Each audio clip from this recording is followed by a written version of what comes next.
우리가 그 사람들과의 그 교제하거나 대화를 이렇게 하다 보면 그 사람이 무엇을 중요하게 여기는지를 파악할 수 있습니다. 그래서 어떤 사람은 세상을 아주 중요하게 여기는 것이 그 말 속에서 잘 드러나기도 하고, 또 어떤 사람은 돈을 더 중요하게 여기기도 하고, 어떤 사람은 하나님 나라나 또는 복음 또는 생명을 더 중요하게 여기는 것이 또 드러납니다. 어떤 사람은 생명보다 어떤 또 원리를 더 중요하게 여기기도 하죠. 그래서 그 원리를 교수하기 위해서 생명이 희생돼도 된다라고 하는 그런 생각을 하는 사람들도 있고, 어떤 사람은 어떤 정의로움을 이렇게 추구하는데, 정의를 구현하기 위해서는 또 정의롭지 못한 방법을 사용할 수도 있다라고 생각하는 사람도 있고, 어떤 사람은 자기의 명예가 가장 중요하기도 하고, 어떤 사람은 현세의 영광이 중요하기도 하고, 어떤 사람은 거룩함과 또 섬김이 중요하기도 하고, 이 세상이 아니라 다가올 하나님 나라가 더 중요하게 보이기도 하죠. 교회를 생각할 때도 교회가 개인 내 구원을 중요하게 생각하기도 하지만, 또 어떤 사람은 공동체를 또 중요하게 생각하기도 합니다. 그러니까 이게 이제 어느 한쪽으로 치우쳐서도 안 되는 부분들이죠. 우리가 어떻게 중요하게 생각할 건가. 그래서 우리 하나님 나라를 중요하게 생각한다고 해서 세상과 세상의 재물을 또 이렇게 중요하게 생각하지 않는 것은 아니에요. 우선순위의 문제입니다. 그래서 이제 우리가 무엇을 더 중요하게 생각하느냐가 이렇게 나타나는데, 그 무엇이 더 중요하느냐라고 하는 것은 말과 행동 속에서 우리의 또 지출하는 면에서 그런 것들이 더 잘 드러나는 거죠. 그래서 우리가 무엇을 소중히 여기는가, 이걸 보면 됩니다. 근데 이제 우리가 소중히 여기는 것이 우리를 두렵게 만들기도 해요. 우리를 고통스럽게 만들기도 합니다. 그런 부분들이 굉장히 많이 있는데, 뒤에 다른 그 시편들 이런 말씀을 보면서 같이 다룰 수 있으면 좋겠어요. 이 제자 파송 강화를 3번에 나눠서 하려고 그랬는데 한 번 더 할 수밖에 없게 됐어요. 양이 조금 많은 것 같더라고요. 그래서 오늘 33절까지만 이제 보겠는데요. 먼저 24절과 25절에서 그 스승의 그 제자가 되어야 된다라는 거예요. 그러니까 제자와 선생님, 그리고 종과 상전, 주인, 그리고 그러니까 제자는 선생보다 높지 못하고 또 종이 상전보다 높지 못한 것이 너무 당연한 거죠. 그런데 25절 상반절에 보면 제자와 선생이 같아야 되고 또 종이 상전과 같아야 된다라는 말씀을 합니다. 그래서 제자와 종은 선생과 주인과 같은 대우를 받거나 오히려 그보다는 더 못한 대우를 받을 수 있다라고 하는 것이 25절 하반부에 나오는 얘기인데요. 존재론적으로 예수님과 제자들은 구분되는 거예요. 그러나 제자들은 예수님을 닮도록 부르심을 받았습니다. 그러니까 제자들이 예수님을 따르면서 예수님을 닮아가는 거예요. 그러니까 부르심을 받자마자 똑딱 예수님을 닮는 것은 아니고 예수님의 가르침을 계속해서 내면화하면서 예수님을 닮아가는 겁니다. 그래서 제자들이 예수님과 같은 성품 또 사역을 하게 되고, 종이 주인의 사역들을 이렇게 하게 되죠. 그런 정도의 수준에 이르면 충분하다라는 거예요.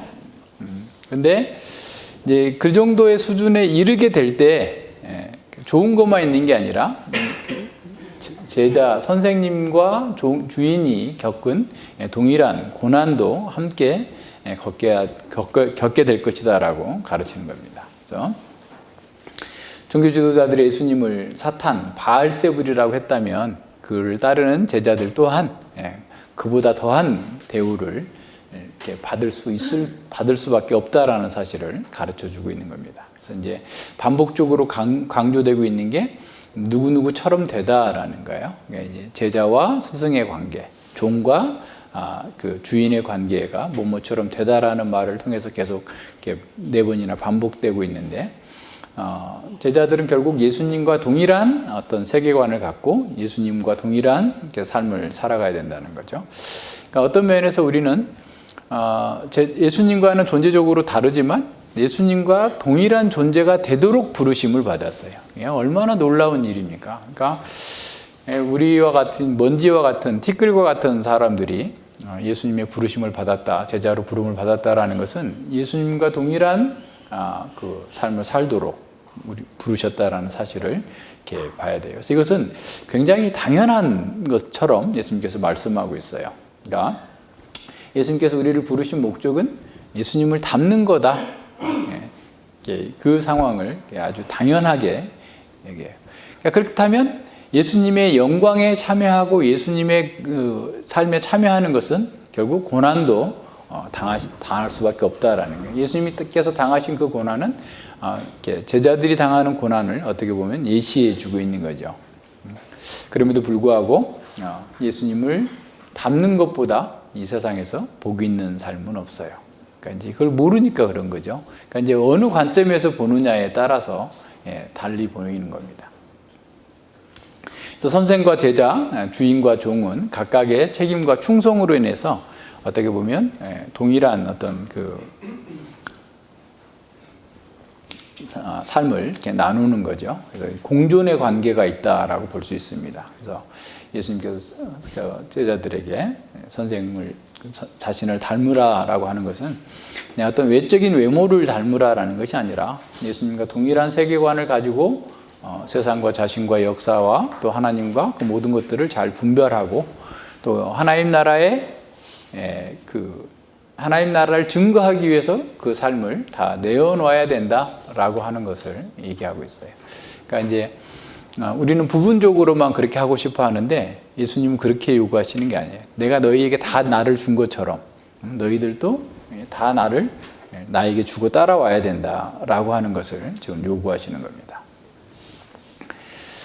그래서 예수님께서 거부당했다면 제자들도 당연히 거부를 당할 거예요. 그래서 우리가 예수님을 닮는다라고 하는 것은 두 가지 면에서 닮는 거예요. 첫 번째는 예수님의 성품을 닮는 겁니다. 그러니까 하나님 형상을 회복했다라고 하는 것 또한 거기에 있는 거죠. 그러니까 예수님께서 가지셨던 그런 거룩한 성품을 우리가 가져야 되는데 이것이 없으면 어떻게 보면 필수적인 빠진 거죠.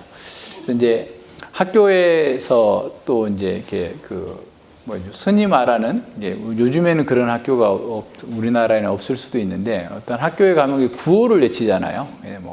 옛날에 인사도 충성하고 인사하고 나름대로 이렇게 구호를 외치면서 이렇게 했던 것들은 자신들의 정체성, 자신들의 삶의 그것을 계속해서 어떻게 보면 다시 확인하는 그런 작업들인 것 같아요.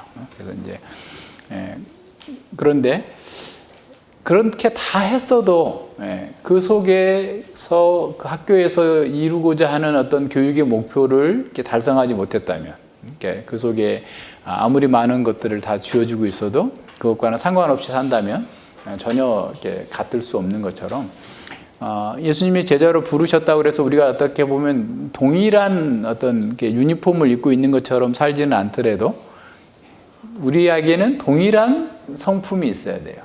성령의 성품이 있어야 돼요. 예수님의 성품이 있어야 돼요. 그게 필수적인 겁니다. 그러니까 이제 옛날에 우리나라 한국 교회가 그랬던 것처럼 중국 교회에 사진 올라오는 거 보면은 이렇게 단체 유니폼 입는 것을 굉장히 좋아하는 것 같아요. 그래서 막 뭐 했다고 그래요. 무슨 성경학교 티 입고 뭐 입고 막 이렇게 또 이렇게 하고 그러는데 그렇게 옷 입는 것도 하나의 어떤 뭐라고 그럴까 일치를 위한 어떤 하나의 방법이 되긴 하지만 또 근본적으로는 예수님의 성품을 이렇게 가져야 됩니다. 어떻게 그렇게 될 수 있어요? 거듭난 생명이 있어야 됩니다. 그러니까 교회는 그냥 사람들이 그냥 여기가 좋아 이렇게 그냥 모이자 이렇게 해서 우리끼리 모이자 이렇게 해가지고 생기는 게 아니에요.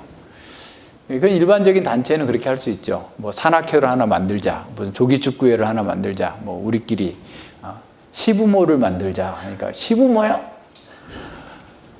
아유 끔찍해요. 시편을 부르는 모임, 시부모. 왜 꼭 그렇게 해야 돼요? 시부모를 사랑하자. 시편을 부르는 모임의 첫자로 해가지고 시부모 이렇게 하자라고 하면 아유 끔찍하다 이렇게 생각할 사람이 있을지 모르겠는데, 어쨌든 이런 건 그냥 만들 수 있어요. 우리가 만들 수 있지만, 그리스도 안에서 거듭난 새 생명을 가진 사람들, 또 이게 하나님의 생명의 능력이 있는 사람들 속에서 이게 그리스도의 성품이 나오고, 그런 성품을 가진 사람들의 모임이 교회입니다. 그래서 교회는 초자연적인 은혜의 역사가 있어야만 시작이 되는 거예요. 그래서 그리스도의 성품을 갖지 못하면 외형적으로는 아무리 큰 일을 한다 할지라도 주께서는 그 중심을 보시기 때문에 자기 종교적 열정에 불과하지 진정한 교회적 사명을 이루는 것은 아니에요. 그러나 또 그런 사람들을 사용하실 때도 있어요, 주께서는. 그래서 그 산상수훈 7장에 보면 그 거짓 교사들이 수많은 일들을 했다라고 얘기하시죠. 얘기하는데 주님께서는 불법을 행했다. 그러니까 불법을 통해서도 어떤 면에서 어떻게 보면 그 구원의 복음이 증거될 수는 있습니다. 그래서 예수님의 성품이 없어도 교회의 직분자가 될 수도 있고 대단한 일들을 할 수 있어요. 그러나 다 드러나게 됐어요. 26절에서 말씀하고 있는 것처럼 감추인 것이 드러나지 않는 것이 없고 숨은 것이 알려지지 않을 것이 없느니라 그랬어요. 그래서 우리는 먼저 자신을 잘 살펴서 과연 내 안에 그리스도의 성품이 있는가, 거듭난 생명이 있는가, 이 땅에 살고 있지만 하늘의 영광을 바라보면서 즐거워하고 있는가, 이 세상의 시민권보다 하나님 나라의 시민권을 더 소중하게 생각하고 있는가를 잘 살펴야 됩니다. 이게 첫 번째 일이에요. 두 번째는 우리가 선교적 삶을 통해서 예수님을 이렇게 닮아가는 거예요. 그러니까 성품을 담고 예수님의 삶을 담는 게 선교적 삶이에요. 그러니까 세상에서 가장 필요한 것이 뭐냐? 모든 사람에게 가장 필요한 것은 복음이에요. 복음적 삶이에요. 그러니까 우리는 복음을 전하는 것이 가장 중요한 일이에요. 우리가 추구해야 될 바도 가장 중요한 것은 복음이에요. 그러니까 돈을 아무리 많이 가지고 있어도 그 돈을 가지고 자기 삶의 문제 해결할 수 없어요. 조금 편할 수 있는데 그 편한 것 때문에 오히려 더 망할 수 있어요. 그래서 우리는 그리스도의 성품을 가졌다면 복음을 통해서 세상 가운데에서 그리스도의 선교적 삶을 드러내는 겁니다. 그래서 그것은 우리의 일이 아니라 그리스도의 일이에요. 그 일을 우리는 계속해 나가는 거예요. 근데 그것은 섬김의 일인 거죠. 그렇기 때문에 고난이 있고 인내가 필요한 일입니다. 그러니까 자기 유익만을 추구하는 사람은 결코 복음으로 인한 고난을 견디기 어려워하죠. 자신의 육신의 연약함과 허물로 인해서도 고난이 있고 불평이 있고 그냥 견디지 못해서 자살하기도 하는데, 그 누가 그걸 감당할 수 있겠어요? 생명이 있는 사람, 하나님 나라의 유익을 추구하는 사람만이 그 일을 할 수 있습니다. 또 그 일을 하면서도 자기 종교적 욕망을 성취하기 위해서 하는 분들이 있어요. 그러나 그렇게 하는 사람들은 오래 견디지 못합니다. 얼마 동안 잘할 수 있어요. 자기를 부인하는 것일 수도 있어요. 그러나 자기 영광이 드러나지 않으면 그걸 내려놓게 됩니다. 그러니까 그가 추구하는 것은 근본적으로 하나님의 영광이 아니라 자기 영광을 추구했던 것이기 때문에 자기 영광이 드러나지 않게 되면 이런저런 변명을 하면서 타협을 하고 그 제자의 길에서 떠나버리게 되는 거예요. 그러나 그리스도의 생명을 담지한 제자는 복음으로 인한 고난을 통해서 오히려 더 주님을 닮아가고 더 역동적으로 그 일을 감당해낼 수 있어요. 그래서 어떤 신학자는 그런 얘기를 했더라고요. 고난과 스트레스의 상황이 그 사람을 성화로 이끈다라는 거예요.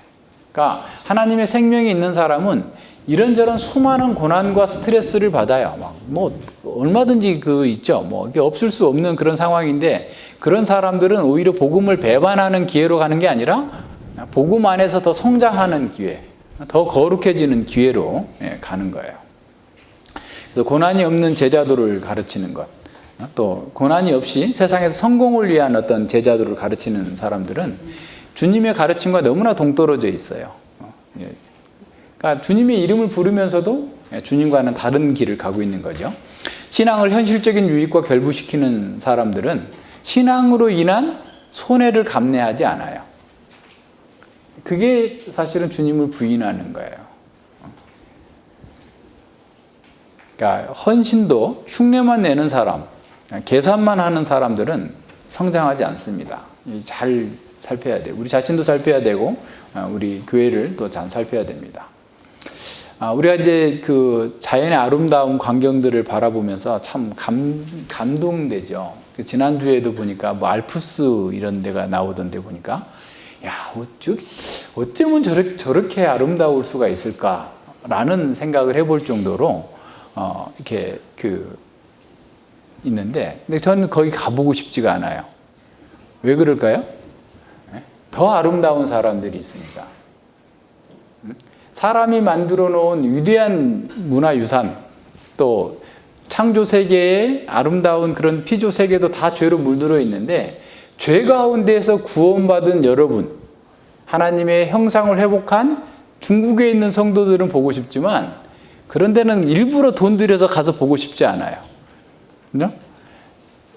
이 타락한 가운데에서 하나님의 새 창조를 입어서 새 생명을 가진 사람들이 가장 아름답고 고상하고 가장 우리에게 감동을 주는 사람들이지, 뭐 자연 경관 어차피 썩어서서 지금 하나님의 자녀들이 부활을 탄식하면서 기다리고 있는 자연 경관이 아름답다고 그래가지고 그거 가지고 뭐 얼마나 감동이 되겠습니까? 물론 감동돼요. 뭐 가지 말라는 게 아니에요. 저는 그렇다는 거예요.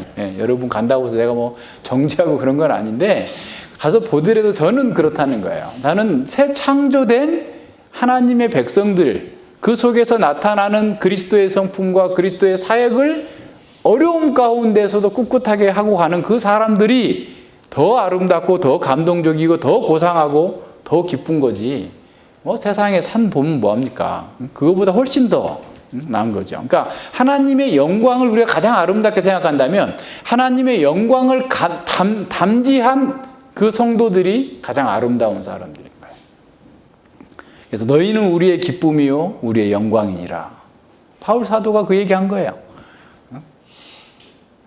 데살로니가 교회의 성도들을 기억하면서 너희가 우리의 기쁨이고 나는 너희들을 보고 싶고 나는 너희들을 통해서 위로를 얻고 너희들을 통해서 기쁨을 얻는다. 그 얘기한 거예요. 그래서 우리는 우리가 그리스도의 성품을 가지고 그리스도의 사역을 함으로써 세상 사람들에게 우리 공동체에게 서로에게 기쁨과 감동을 주는 그 어떤 예술 작품보다도 더 뛰어난 하나님의 최고의 결작품으로서의 아름다운 삶을 우리가 살아내고 그렇게 해서 복음이 증거되도록 해야 되는 거예요. 근데 이렇게 살면 사람들이 다 좋아할 것 같은데 사람들은 미워합니다.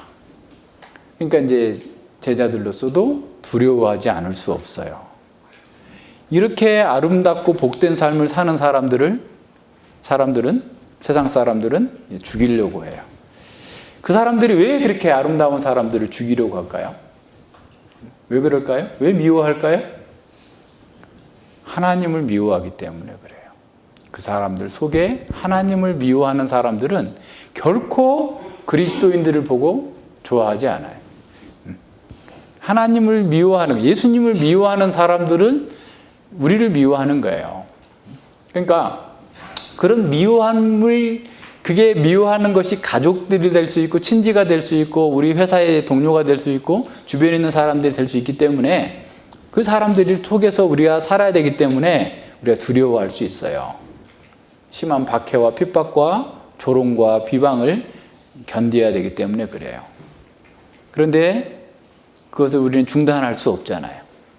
사람들이 미워하기 때문에 할 수 없잖아요.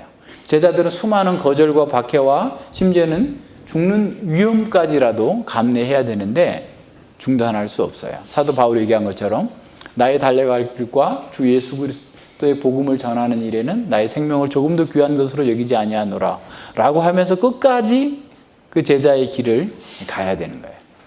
네, 그런 상황에서 무엇보다도 어려운 것은 사람들의 반대입니다. 그래서 이 복음 사역은 온갖 오해와 중상모략과 비방과 학대가 기다리고 있어요. 그래서 그 26절에서 저희를 두려워하지 말라. 사람들을 두려워하지 말라. 사람들을 두려워하면 제자가 스승처럼 하려고 하지 않고 종이 주인처럼 하려고 하지 않는 거예요. 다 자기 방식대로 가려고 하는 겁니다. 온갖 비방과 중상모략과 학대가 예견되는 그런 사역을 계속하려고 하지 않게 될 겁니다. 고린도전서 4장 5절에서 보면 바울 사도는 고린도 교회에게 이렇게 말합니다. 그러므로 때가 이르기 전 주께서 오시기까지 아무것도 판단치 말라. 그가 어두움에 감추인 것을 드러내고 마음의 뜻을 나타내시리니 그때에 각 사람이 하나님께로부터 칭찬이 있으리라. 그러니까 교회 가운데에서도 목회자를 이렇게 판단하고 비방하고 이런 일들이 있는 거예요. 그러지 말라라는 거예요. 하나님께 다 드러내실 거다. 때가 되면 그렇게 될 거다라는 거예요. 그래서 예수님이 이렇게 애매하게 고난을 받게 될 그 제자들에게 적극적으로 복음을 전하면서 굴하지 말고 가라라는 거예요. 뭐 대단한 권력을 주시면서 보내시는 것도 아니고 단지 말씀을 지어가지고 보내면서 지금 그와 같이 말씀하시는데 어떻게 우리가 갈 수 있겠는가?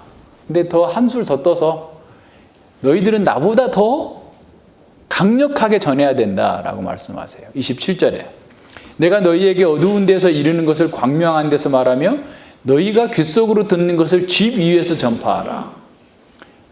어떻게 보면 예수님의 사역은 굉장히 한정적이었어요. 그죠? 정해진 공간, 정해진 사람들, 내게 이렇게 전했던 그런 어떻게 보면 제한된 그 지역과 시간 속에서 복음을 전했다면 제자들은 때가 이르면 예수님이 부활하시고 승천하셔서 성령 하나님을 보내주시면 이제 그들은 당국자들 앞에서 왕들 앞에서 온 세계 모든 곳에서 복음을 전해야 되는 이런 상황이에요. 공개적으로 강력하게 선포해야 될 거예요. 그만큼 반대도 커지고 고난도 커지고 힘든 사역을 하게 될 거예요. 죽음에 넘겨지기까지 할 거예요. 자, 그래서 28절 말씀하시는 거예요. 몸은 죽여도 영혼은 능히 죽이지 못하는 자들을 두려워하지 말고 오직 몸과 영혼을 능히 지옥에 멸하시는 자를 두려워하라. 너희들 몸도 죽을 수도 있다. 그러나 그들이 너희를 육체를 죽인다 할지라도 두려워하지 말라. 정말 두려워할 자는 너희의 몸과 영혼을 영원한 사망에 던져들 멸하실 그 하나님을 두려워하라라는 거예요. 복음 때문에 제자들이 죽을 수 있다. 예수님께서 미리 말씀하셨어요. 제자들은 죽음 앞에서도 두려워하지 않고 복음을 담대하게 선언하고 외쳐야 됩니다. 제자들이 두려워해야 될 분은 오직 하나님 뿐이세. 하나님을 두려워한다면 너희는 세상을 두려워하지 않을 것이다 라는 거예요. 예수님이 두 종류의 죽음을 대조하죠. 육체의 죽음과 육체와 영혼이 동시에 죽는 것. 그러니까 인생을 이 현세로만 보지 말라라는 거예요. 영원까지 봤다면 너희가 어떻게 할 것인가. 초등학교를 1학년만 졸업하고 끝난다면 1학년만 다니고 졸업한다면 1학년 안에서 모든 일을 다 해야 되겠죠. 근데 6학년이 있고 중학생 있고 고등학생 있고 대학도 가고 그렇다면 초등학교 1학년 망친 거 뭐 어때? 2학년 때 더 잘하면 되지. 이렇게 하면서 가는 거예요. 이 세상에서 좀 망치면 어때? 수치당하면 어때? 괴로움 당하면 어때? 다음 세상에 주님 나라에 참여할 건데 까짓 거 좀 고통당하면 되지. 이렇게 갈 수 있어야 된다는 거예요. 그러니까 우리의 시야가 이 땅에 있는 것에만 붙들려 있으면 맨날 그런 거야. 그러니까 뭐 어제도 무슨 아주 유명한 탤런트가 죽었다고 그러는데 자살했다고 그러는데 땅에 있는 것만 보니까 못 견디 하는 거죠. 복음이 없으면 계속해서 그렇게 절망할 수밖에 없어요. 이 세상은 다 그래요. 뭘 하든지 마찬가지입니다. 자, 이 세상에서 죽을 것 같아서 사람들의 눈치를 보면서 복음의 메시지를 왜곡하거나 또 사람들이 싫어할 것들은 다 빼버리고 달콤한 것만 전하게 되면 몸과 영혼이 다 같이 망하게 되는 거예요. 그러니까 사람들에게 걸림이 될 만한 것들을 전하지 않는 겁니다. 마태복음 15장에 보면 장로들의 유전을 범했다고 바리새인들이 예수님과 제자들을 공격하는 그런 장면이 나와요. 그래서 예수님께서 그들에게 그 말씀을 전하니까 제자들이 선생님, 바리새인들이 당신의 말을 듣고 마음에 걸림이 되는 걸 모르십니까? 아니, 쟤들한테 직접 공격하지 마시라니까요. 왜 그렇게 직접 공격해가지고 매를 자청하십니까? 사실은 그런 뜻이에요, 제자들이 한 말은. 대놓고 얘기하면 어떡합니까? 기분 나빠하지. 쟤들이 그렇지 않아도 죽이려고 하는데, 예수님을 그냥 어떻게든 죽이려고 지금 꼬투리 잡으려고 맨날 지금 엿보고 있는데 대놓고 니네들이 잘못됐다고 하시면 걸림이 되지 않았습니까? 마태복음 15장 12절 14절에 제자들이 나와 가로되 바리새인들이 이 말씀을 듣고 걸림이 된 줄 아시나이까? 왜 꼭 그렇게 걸림이 되게 하셔가지고 그렇게 좀 방해가 됩니까? 예수님이 뭐라고 말씀하신지 아세요? 예수께서 대답하여 가라사대 심는 것마다 내 천부께서 심으시지 않는 것은 뽑힐 것이니. 그러니까 아무리 종교 행위를 많이 해도 하나님께서 인정하지 않는 것은 다 사라져버릴 거다라는 거예요. 그들도 다 망할 거예요. 그냥 두어라. 지들이 걸림이 되든 말든 우락부락하고 죽이려고 하든 말든 내버려 둬라. 저희는 소경이 되어 소경을 인도하는 자로다. 만일 소경이 소경을 인도하면 둘이 다 구덩이에 빠지리라. 사람들 듣기 좋은 얘기 해가지고 아부해가지고 사람들 많이 모아서 자기도 죽고 다른 사람도 다 죽게 하는데 내비둬라. 어쩔 수 없는 거다라는 거예요. 요한복음 6장에서도 예수님께서 떡 먹고 막 예수님을 왕 삼으려고 이렇게 온 사람들이 막 오니까 예수님이 야 너희가 내 피와 내 살을 먹지 않으면 니네들 나하고 상관없어. 하니까 다 떠나는 거예요. 다 떠나. 왕으로 삼겠다고 온 유다 사람들이 다 몰려왔다가 예수님께서 계속해서 사람의 죄를 지적하면서 예수님이 죽어야 되고 예수님의 피와 살을 먹지 않으면 나와 상관없고 계속 가르치니까 다 떠나는. 마지막에 이 말씀이 너희에게 걸림이 되느냐? 제자들에게 묻는 거예요. 걸리지 걸려. 죽더라도 다른 사람들이 마음에 꺼림이 있다는 것을 알면서도 그렇게 전하는 것이 예수님께서 지금 하시는 말씀이에요. 두려워하지 말고 그 사람들이 몸은 너희들을 죽일 수 있을지 몰라도 너희의 몸과 영혼을 동시에 지옥에서 멸하시는 그 하나님을 두려워하면서 그 하나님의 말씀대로만 전하라는 거예요. 옛날에 어떤 목사님이 큰 교회의 어떤 목사님이죠.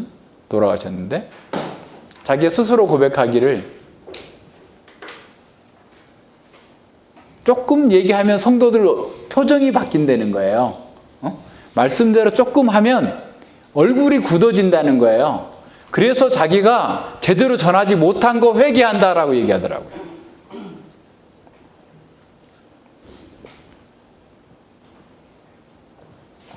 사람을 두려워하면 그렇게 돼요.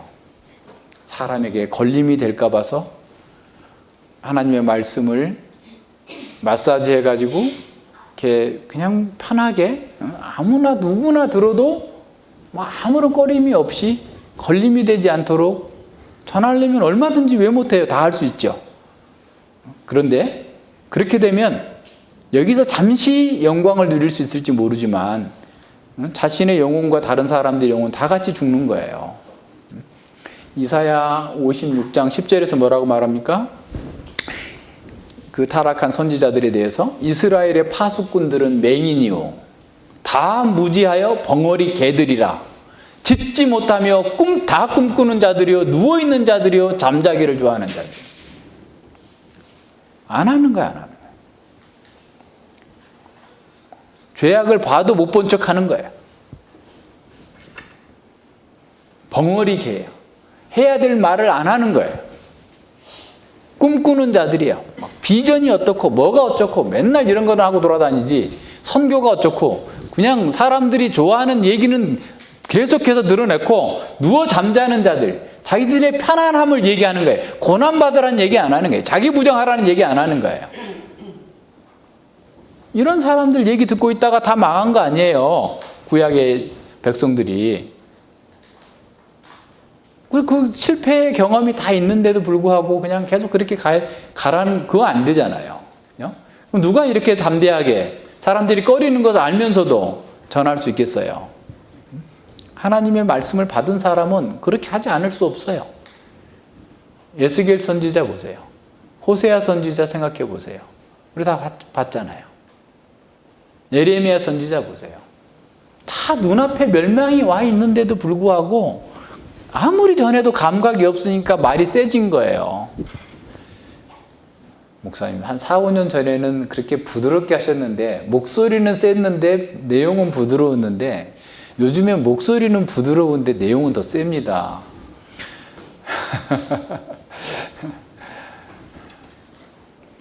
제가 한번 돌아봤어요. 왜 그럴까? 왜 그럴까? 우리가 그만큼 무감각해진 것은 아닐까? 저의 잘못일까? 저도 잘못이 있겠죠.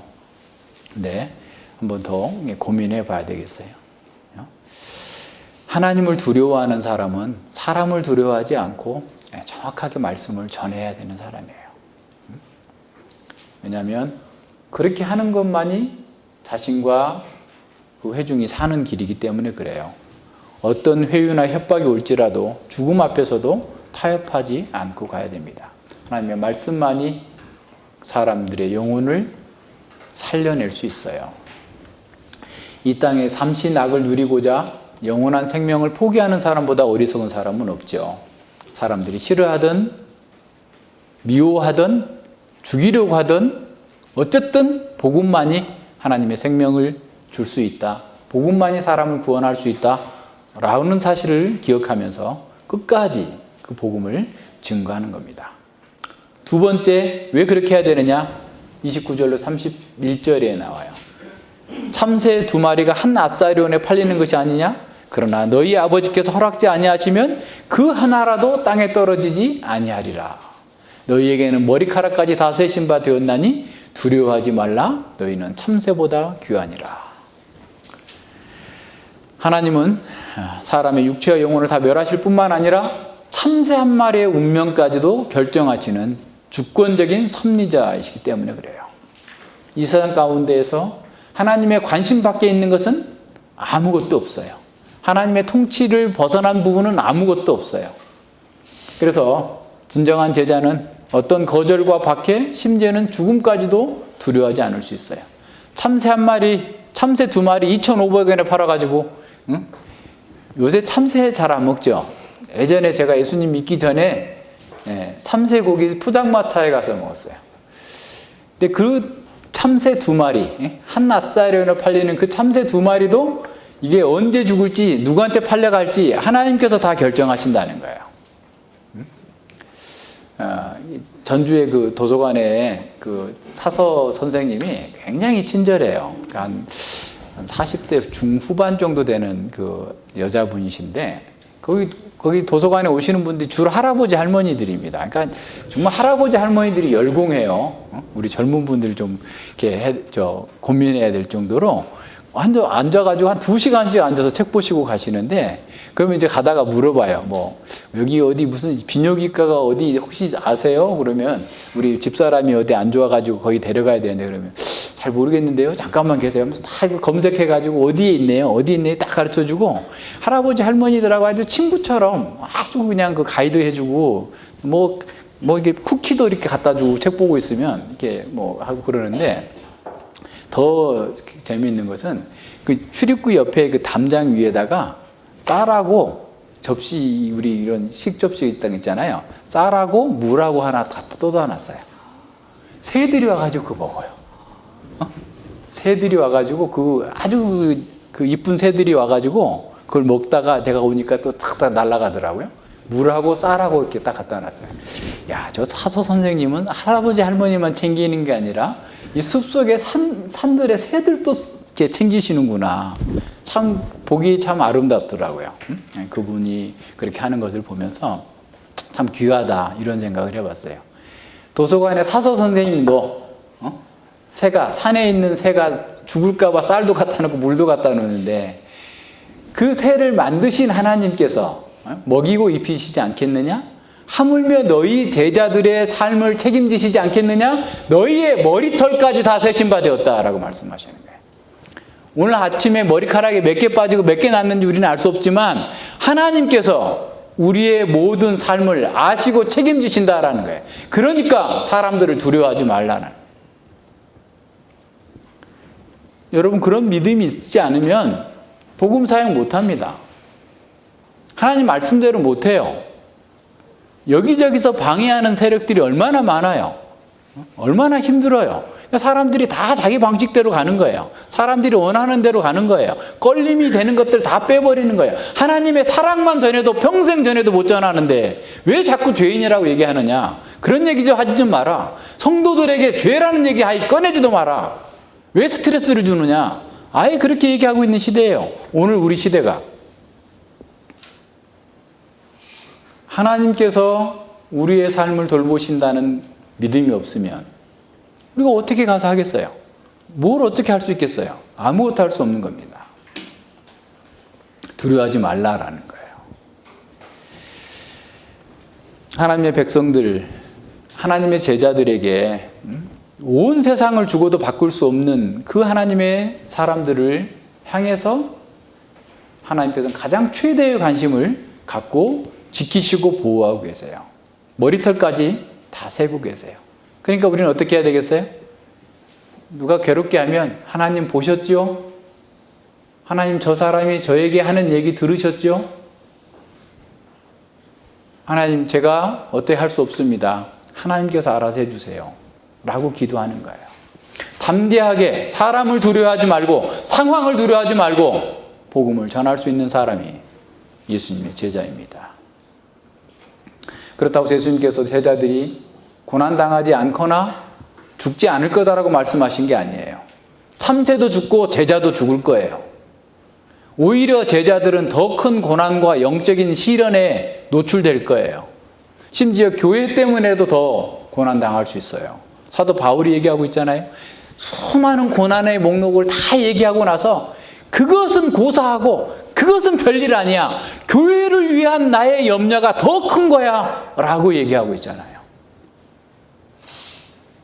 주님께서 다 아시고 보신다 할지라도 우리가 고난에 면제받는 거 아니에요. 우리는 고난을 통해서 내가 얼마나 주님을 사랑하는지 주께서 원하시는 일, 그 일에 집중되어 있는지를 나타내 보일 수 있는 기회인 거예요. 그래서 중요한 것은 우리의 고난과 우리의 죽음이 하나님께서 다 보고 계시다라는 거예요. 머리털까지 다 세시는 그 하나님께서 우리의 모든 삶을 지켜보시고 우리의 영원한 복락을 위해서 이 역사를 진행하고 계시기 때문에 사람을 두려워하지 말고 말씀대로 너희가 은밀한 것에 들었으면 공개적인 자리에서 전하고 사람들에게 어떤 상황에서도 담대하게 증거할 수 있어야 된다라고 말씀하고 있는 겁니다. 하나님께서 허락하시지 않는 한 어떤 일도 일어나지 않을 것이다. 네가 나를 죽이려고 하지만 하나님의 때가 아니면 아직은 아니야. 나는 내 때, 내가 하나님께서 허락하실 때까지 나는 이 일을 할 거야 라고 하면서 담대하게 하라는 거예요. 이런 배짱은 맹신에서 나오는 게 아니라 하나님의 섭리를 믿기 때문에, 하나님께서 역사와 우주를 다스리기 때문에, 나를 파송하셨기 때문에, 하나님께서 그 일을 이루실 것이기 때문에 우리는 담대하게 할 수 있는 거예요. 이사야는 이사야 12장 2절에서 이렇게 말씀합니다. 보라, 하나님은 나의 구원이시라. 내가 신뢰하고 두려움이 없으리니 주 여호와는 나의 힘이시며 나의 노래시며 나의 구원이심이라. 주 여호와는 나의 힘이고 나의 노래고 나의 구원이시. 그렇기 때문에 두려워하지 않고 어떤 상황에서도 말씀대로 주께서 원하시는 대로 가는 거예요. 이사야 51장에서 이사야를 통해서 하나님께서 이렇게 말씀하십니다. 가라사대 너희를 위로하는 자는 나연을 너희에게 구원을 주고 위로하고 행복과 힘을 주는 사람은 바로 여호와 나이거늘 너희는 어떠한 자이기에 죽을 사람을 두려워하며 풀같이 될 인자를 두려워하느냐. 왜 하나님을 두려워하지 않고 풀같이 될 사람들을 두려워하느냐? 왜 인생들을 두려워하느냐?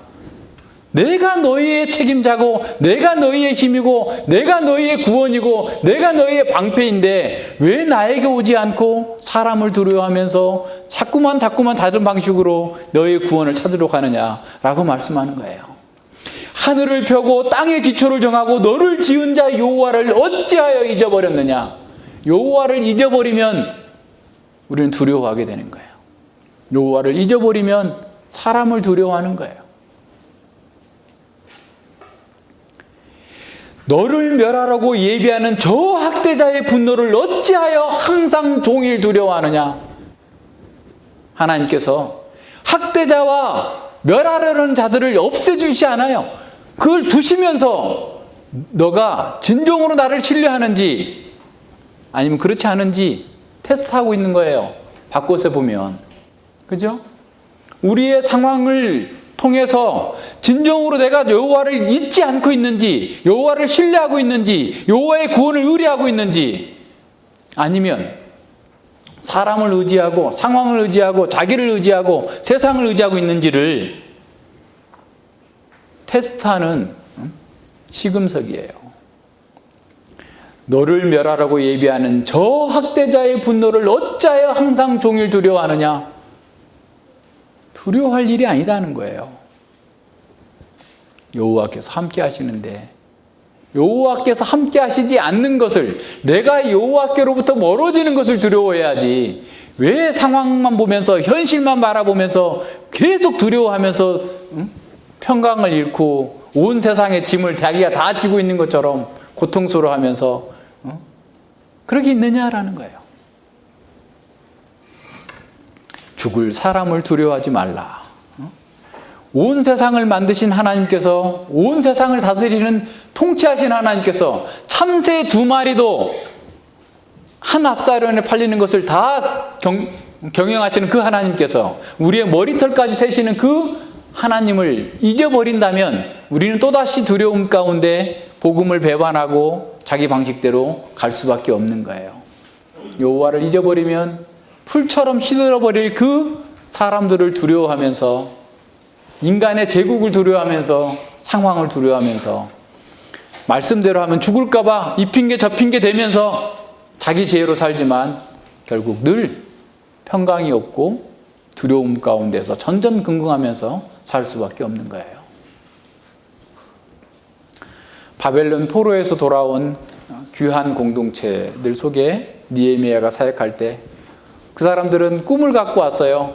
하나님께서 70년 만에 드디어 바벨론의 포로에서 해방되어서 정말 이제 다시 멸망하지 않고 영원한 하나님 나라를 세울 수 있는 그 예루살렘에 와서 하나님만을 섬기며 살겠다라고 왔는데 현실은 다 폐허가 됐어요. 아무것도 없어요. 자신들이 싸질머지고 온 그 양식을 먹고 그 재물을 팔아서 겨우겨우 살 수밖에 없는 그런 상황이에요.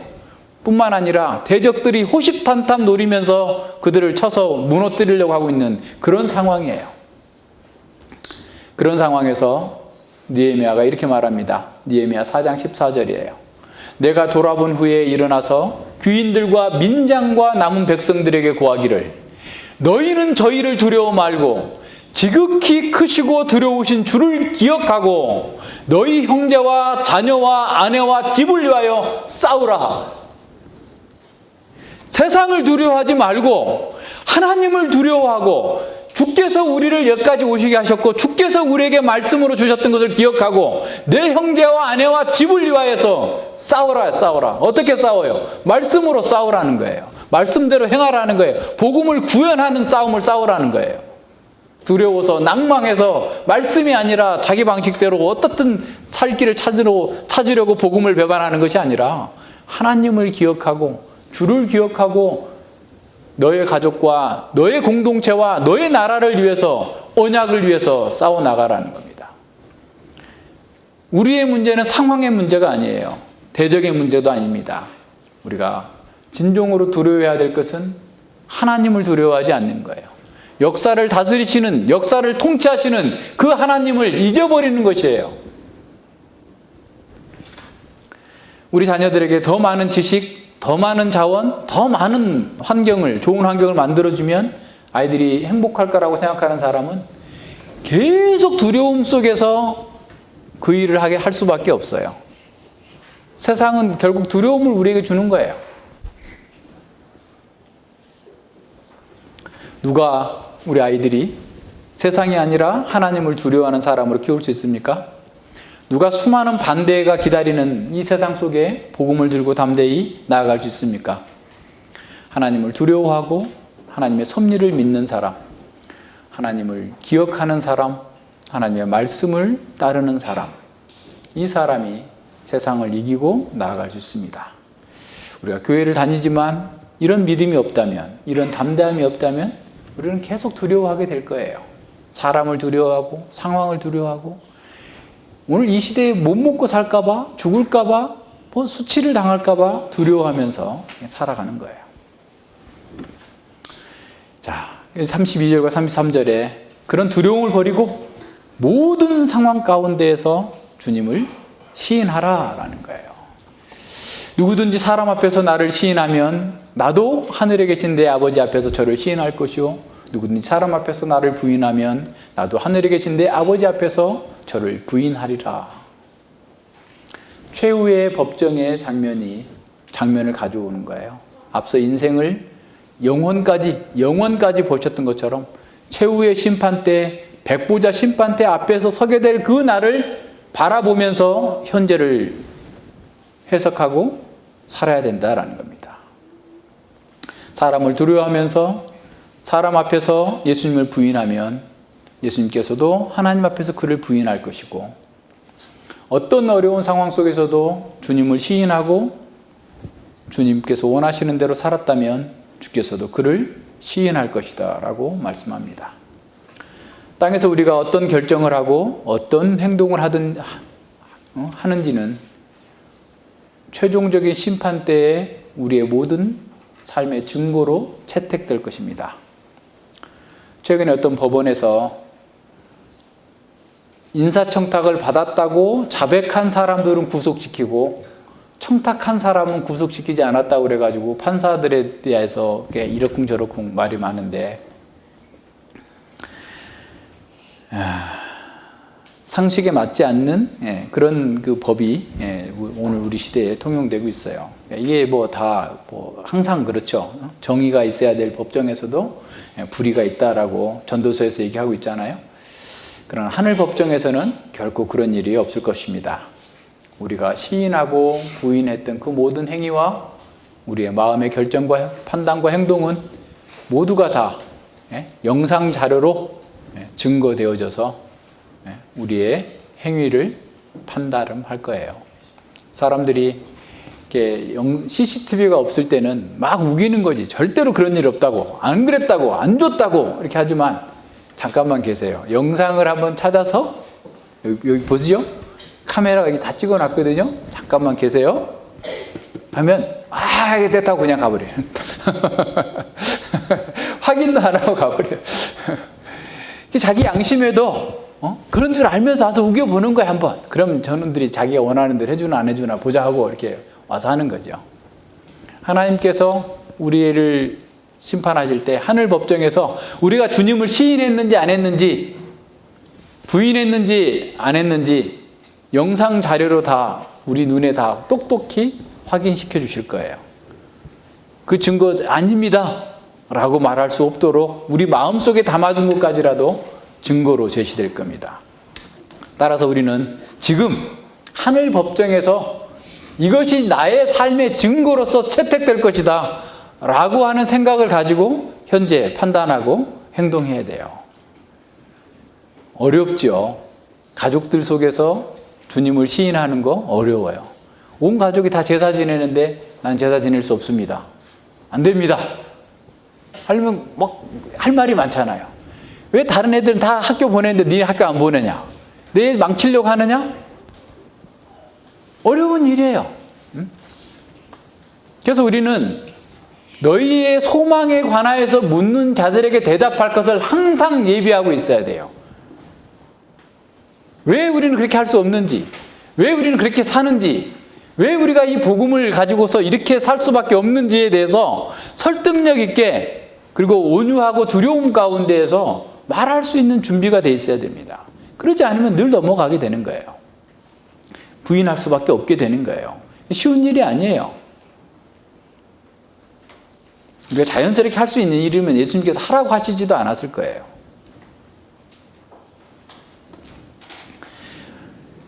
바울 사도는 우리가 주님의 일꾼이라는 사실을 상기시키면서 이렇게 가르쳤습니다. 디모데후서 2장 10절로 13절입니다. 그러므로 내가 택하신 자를 위하여 모든 것을 참음은 저희로도 그리스도 예수 안에서 구원을 영원한 영광과 함께 얻게 하려 함이로다. 미쁘다 이 말이여, 우리가 주와 함께 죽었으면 또한 함께 살 것이요 참으면 또한 함께 왕노릇할 것이요 우리가 주를 부인하면 주도 우리를 부인하실 것이라. 우리는 미쁨이 없을지라도 주는 일양 미쁘시니 자기를 부인하실 수 없으시니라 그랬어요. 주께서 우리를 바라보고 계세요. 주께서 우리가 주를 부인한다면 주님도 우리를 부인하게 될 겁니다. 그러나 우리가 참고 인내하면서 주님의 뜻대로 살면 우리가 주님과 함께 왕노릇하게 될 거예요. 주님과 함께 살고 주님과 함께 왕노릇하라고 하나님께서 우리를 부르셨어요. 그래서 종말론적인 시각에 우리 자신을 살피면서 현재를 해석하고 주님의 뜻 가운데에서 흔들리지 않게 굳건하게 나아가야 됩니다. 요한일서 2장 22절과 23절에서도 거짓말하는 자는 누구뇨? 예수께서 그리스도이심을 부인하는 자가 아니뇨 그랬어요. 그러니까 주님을 부인하는 것은 우리가 거짓말하는 거예요. 그러니까 영지주의 이단뿐만 아니라 우리의 삶에서 온 세상의 온 세상의 주인이 예수 그리스도라는 사실을 부인하는 것은 우리가 거짓말하는 거예요. 아니면 우리가 믿지 않고 있든가 둘 중에 하나인 것이죠. 그래서 우리 주님이 온 세상의 만왕의 왕이고 온 세상의 통치자라는 사실을 우리의 말과 행동을 통해서 드러나야 돼요. 상황에 따라서 자꾸 바뀌는 것은 그리스도를 부인하는 겁니다. 물론 우리가 연약해서 넘어질 수는 있어요. 그러나 반복하면 안 돼요. 실패를 통해서 배워야 되고 더 이상 실패를 반복해서는 안 됩니다. 우리는 어린 양의 혼인잔치에 들어가는 날까지 복음을 전파하는 사명을 수행해야 합니다. 우리는 어린 양의 신부로서 교회의 회원으로서 지혜롭고 정결한 삶을 살아야 됩니다. 주께서 파송한 제자들은 주님의 교회의 일원으로서 살도록 보내심을 받았어요. 그래서 우리는 먼저 주님의 몸된 교회에서 그 지체로 살면서 교회적 삶을 살아가는 겁니다. 우리 각 개인에게 중요한 것은 교회 공동체로서 자신에게 주어진 역할을 잘 감당하는 겁니다. 교회 생활과 교회 사역에 어떻게 보면 우리 자신을 온전히 드려져야 돼요. 그러니까 많은 사람들이 교회에 대한 잘못된 이해 중에 하나가 부실한 이해죠. 잘못됐다기보다 부실한 이해 중에 하나가 주일날 교회에 오는 것을 주유소에서 기름 넣는 것 정도로 생각하는 거야. 차에다가 기름을 넣어야 되잖아. 주유소, 셀프 주유소에서 딱 8만 원어치 넣고 세차권도 하나 받고 해서 기름 넣어가지고 와서 이제 한 일주일 동안 이렇게 타던 것처럼 교회에 와서 영적인 충전하고 세상에 나가서 이렇게 사는 거야. 그러니까 그렇게 되면 그게 틀린 말은 아니지만 그렇게 되면 어떻게 되겠어요? 교회의 예배와 이 상황이 하나의 수단이 돼버리는 거예요. 그러나 수단으로 정도는 안 돼. 부실한 이해예요. 교회가 목적이에요. 예배가 목적이에요. 우리가 이 예배를 어떻게 드리느냐에 따라서 삶으로서 드리는 예배가 순수한지 그렇지 못한지가 드러나게 될 거예요. 교회가 성령과 진리로 하나 되는 것, 선교적 공동체로서 예배하고 친교하는 것 그 자체가 목적이 돼야 돼요. 그래서 교회 중심으로 살아야 되는 거예요. 교회 중심으로 사니까 그 삶을 통해서 복을 누리도록 하나님께서 정하셨어요. 그래서 어떤 일보다도 가장 중요한 일이 교회로 모이는 일이 돼야 됩니다. 모든 일의 그 상황이에요. 그래서 이제 어떻게 보면 세상의 직업과 문화 활동도 교회적 삶을 살기 위한 어떻게 보면 방편이 돼야 돼요. 그래서 교회로 모이고 예배하면서 선교적 사명을 감당하는 것이 우리의 사명이 돼야 됩니다. 왜냐하면 교회는 이 땅에서 하나님 나라를 증시하는 유일무이한 공동체이기 때문에 그래요. 교회의 사역에 동참하는 것은 예수님이 선포하신 그 하나님 나라에 참여하는 거룩하고 복된 일입니다. 교회의 친교에 참여하는 일, 이것 또한 예수님과 함께 누리는 복된 교제예요. 그래서 우리의 지금 생명과 영광이 그리스도 안에서 감춰져 있기 때문에 우리 스스로도 그걸 잘 모르지만 우리는 하나님 나라의 시민권을 갖고 있는 사람이에요. 하나님 나라를 이 땅 가운데서 우리는 증시하면서 또 맛보면서 살아가는 사람들입니다. 그래서 우리는 가족이나 학교나 직장이나 그 국가 어떤 것보다도 그거 다 유익하고 존중하지만 교회를 중심으로 생활하는 거예요. 그래야만 되는 거예요. 더 나아가서 세상에서, 가정에서, 직장에서, 학교에서 생활하는 것 또한 교회의 지체로서 교회적 삶을 사는 것이 마땅하고 온전한 겁니다. 우리가 교회의 삶이 중심이 돼야 된다고 하는 것은 이 교회를 통해서 하나님 나라가 이루어지고 있고 하나님 나라의 역사가 증거되고 있기 때문에 그래요. 그래서 교회는 예배의 공동체이기 때문에 선교에서도 우리의 선교의 목표가 예배라고 그랬죠? 예배하도록 만드는 것이 선교예요. 그래서 존 파이프 목사님 지난번에 얘기했던 것처럼 예배는 선교의 연로의 목표입니다. 그죠? 예배가 선교의 목표라 하면 선교할 때 우리가 오로지 열방을 인도하여 하나님의 영광을 높이려는 목표를 가지고 있기 때문입니다. 선교의 목표는 열방이 하나님의 위대하심을 보고 기뻐하게 하는 것, 하나님을 예배하게 하는 것이에요. 자, 극체에 이르게 될 그 하나님의 나라 또한 예배로 가득한 삶이에요. 그러니까 하나님 나라가 뭐 할 건가? 우리 예배하는 거예요. 요한계시록 15장, 22장 여러분 한번 보시고, 그래서 우리가 참여하게 될 극치에 이르게 될 하나님 나라는 그 예배가 삶의 중심입니다. 우리가 예배를 포기하고 다른 일을 하면 안 돼요. 다른 모든 일을 포기하더라도 예배는 남아 있어야 됩니다.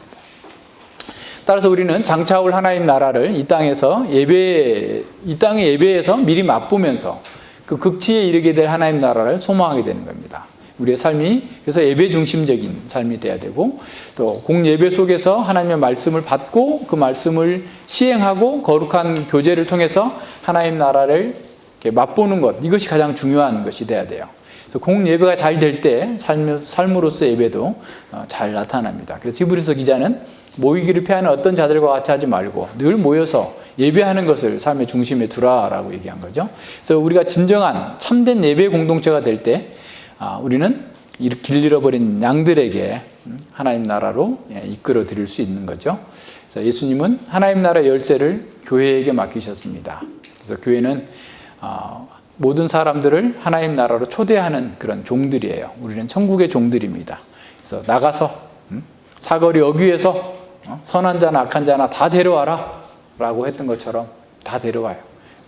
그러다 보니까 교회에는 이런저런 사람들 다 있어요. 그래도 우리는 그 일을 해야 됩니다.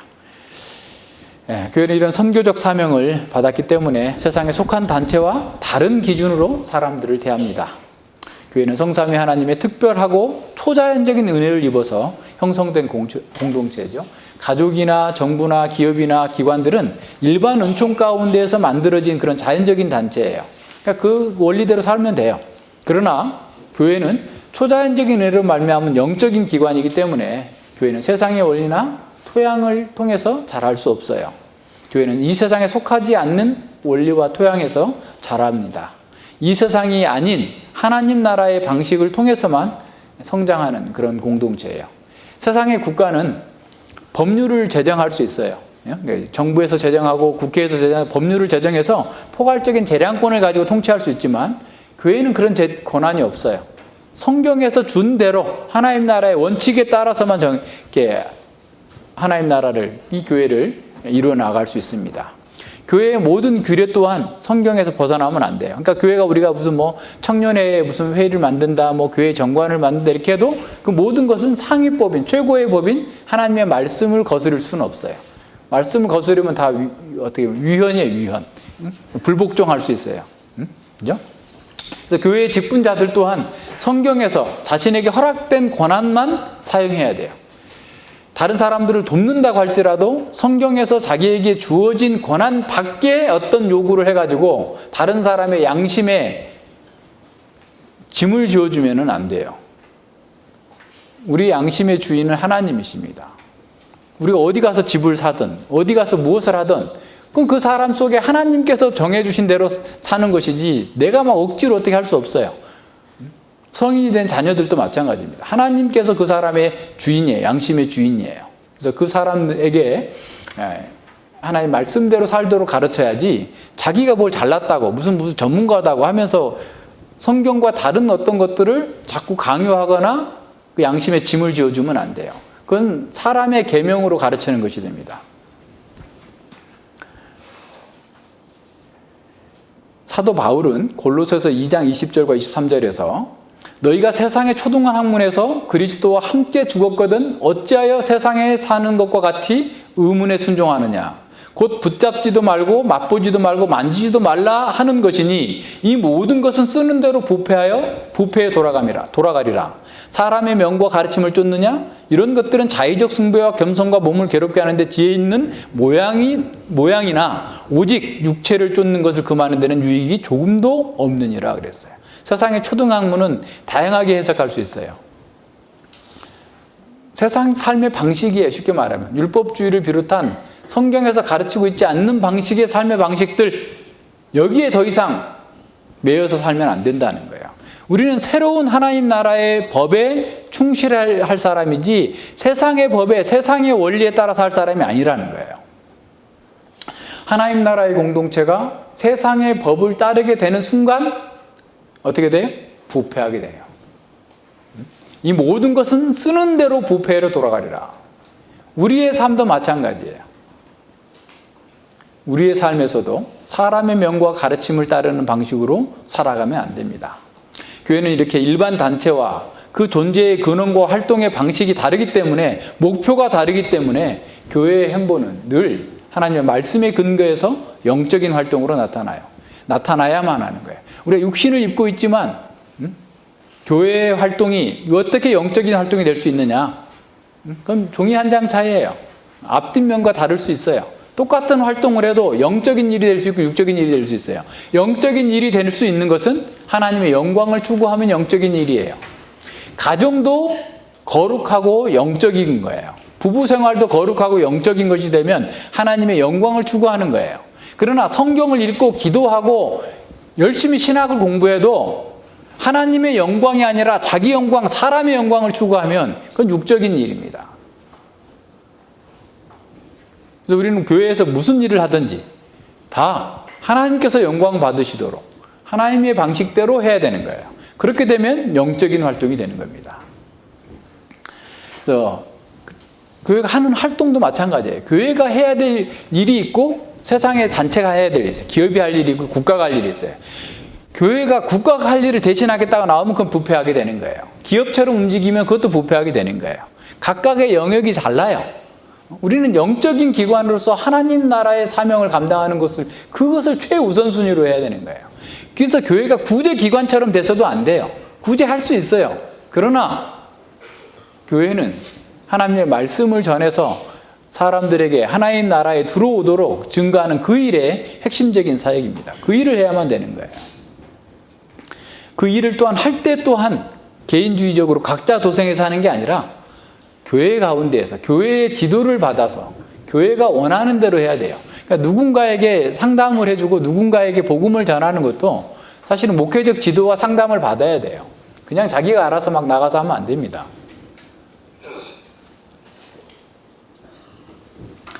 우리가 천국의 열쇠를 사용하기 위해서 또 산상수훈의 가르침을 따라서 권징을 하기 위해서 또 세례를 베풀고 제자를 삼기 위해서 성찬을 행하면서 사역자들을 또한 세우기 위해서 우리는 모두가 다 하나로 연합될 때만 그게 가능해요. 그래서 주님의 영광은 교회가 하나로 연합됐을 때 가장 분명하게 증거됩니다. 복음이 잘 증거되는 거예요. 그래서 교회가 분열하고 갈등하는 것 자체 또한 주님을 부인하는 거예요. 이게 정말 두렵게 생각해야 됩니다. 우리 안에서 갈등이 있고 두려움, 분열이 있고 이렇게 하면 그 주님을 부인하는 거예요. 요한복음 17장 21절과 22절을 보세요. 아버지께서 내 안에 내가 아버지 안에 있는 것 같이 너희도 다 하나가 되어 우리 안에 있게 하사 세상으로 아버지께서 나를 보내신 것을 믿게 하옵소서. 세상이 예수님이 그리스도시고 예수님 안에서 하나님 나라가 이루어졌다라는 사실을 어떻게 볼 수 있다고요? 교회가 하나 되었을 때, 교회가 사랑으로 하나 되었을 때, 인류 역사상 한 번도 본 적이 없는 사랑의 공동체가 교회 가운데 있을 때 사람들은 그 교회의 메시지를 듣고 그리스도의 복음 가운데로 나올 수 있다는 거예요. 내게 주신 영광을 저희에게 주었사오니, 교회에게 주었사오니, 각자 개인에 적용하면 안 돼요. 교회에게 주었사오니, 이는 우리가 하나 된 것 같이 성삼위 하나님께서 온전히 하나가 이루는 것처럼 저희도 하나가 되려 하려 합니다. 교회가 성삼위 하나님의 그 하나됨, 그 사랑의 하나됨을 교회가 그대로 했을 때 복음이 증거되는 거예요. 진리와 성령 안에서 아버지의 사랑으로 하나로 연합될 때 교회는 세상을 향해서 하나님 나라로 들어오도록 복음의 초청을 할 수 있는 겁니다. 23절에서 내가 저희 안에 아버지께서 내 안에 계셔 저희로 온전함을 이루어 하나가 되게 하려 함은 아버지께서 나를 보내신 것과 또 나를 사랑하심 같이 저희도 사랑하신 것을, 교회를 주님께 사랑하신 것을 세상으로 알게 하려 함이로소이다. 2번이나 반복되고 있어요. 계속 반복되는 겁니다. 두려움 없이 우리 가운데에서 하나가 되는 그리스도의 복음이 우리 가운데서 더 영광이 되고, 그래서 선교적 사명을 잘 감당하고 주님을 부인하지 않고 주님을 시인하는 공동체가 되기 위해서는 우리가 더 온전하게 진리 안에서 사랑의 공동체로 연합해 나가는 것. 이 말씀 또한 공동체에게 주신 거예요. 너희를. 베드로 너만 개인에게 주신 게 아니에요. 교회에게 주신 말씀이에요. 교회가 함께 그리스도의 고난을 참여하고 교회가 함께 이런 모든 어려움 속에서 복음을 증거하는 거예요. 그래서 우리에게 있는, 각자에게 있는 그 모든 것이 우리 공동체 전체에게 영향을 미치고 공동체 전체가 함께 상을 받는다라고 하는 사실을 기억하면서 그 일을 해나가야 됩니다. 같이 기도합니다. 아버지 하나님 감사를 드립니다. 우리의 눈과 귀와 손과 발을 예수 그리스도께 드립니다. 교회에 드립니다. 우리의 입을, 우리의 마음을, 우리 자신을 온전히 주님께 드립니다. 우리같이 부실하고 어리석고 자격 없는 자들을 구원하셔서 하나님의 이 복음을 맡기신 그 하나님을 찬양합니다. 우리가 더 깊이 생각하고 더 깊이 우리 자신을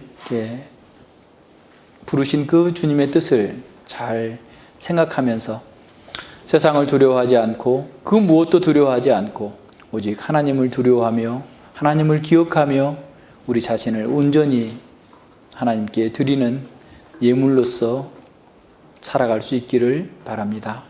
아버지 하나님, 저희들의 부족함을 주께서 아시오니 또 저희들의 어리석음과 연약함을 주께서 아시오니 주님께서 필요하신 대로 저희들을 사용하시기 위하여서 우리를 각성하게 해주시고 우리의 마음을 부드럽게 하시고 우리를 지혜롭게 하시고 순결하게 하셔서 주님 나라의 영광을 증거하게 해주시옵소서.